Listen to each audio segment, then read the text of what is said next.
Srimati Phulo Devi Netam,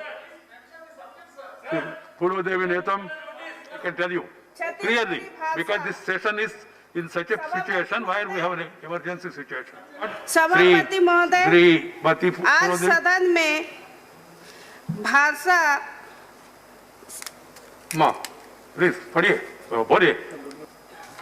बोलिए, raise your hand and बोलिए। सभापति महोदय, छत्तीसगढ़ी भाषा को संविधान की 8वीं अनुसूची में शामिल करने के संबंध में है मेरा विषय। मैं धन्यवाद देती हूँ। आज सदन में मैं 3.25 करोड़ छत्तीसगढ़ लोगों की मांग को अपने समझ रखना चाहती हूँ। छत्तीसगढ़ भाषा का इतिहास बहुत गौरवशाली रहा है।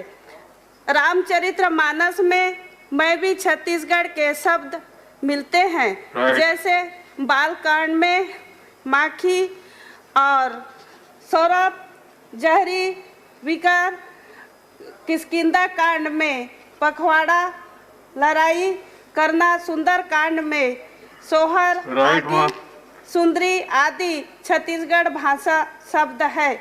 इसके बाद हमारे लेखकों ने छत्तीसगढ़ भाषा में कविताएं, नाटक, निबंध, शोध ग्रंथ लिखकर इस भाषा को बढ़ावा देने का प्रयास किया है। लेकिन छत्तीसगढ़ी भाषा के विकास के लिए आवश्यक है कि इस संविधान की 8वीं अनुसूची में जोड़ा जाए। धन्यवाद। छत्तीसगढ़ी भाषा को 2020 संविधान में जो 22 भाषाएं उसके साथ जोड़ना चाहिए, ऐसा उनका मांग है।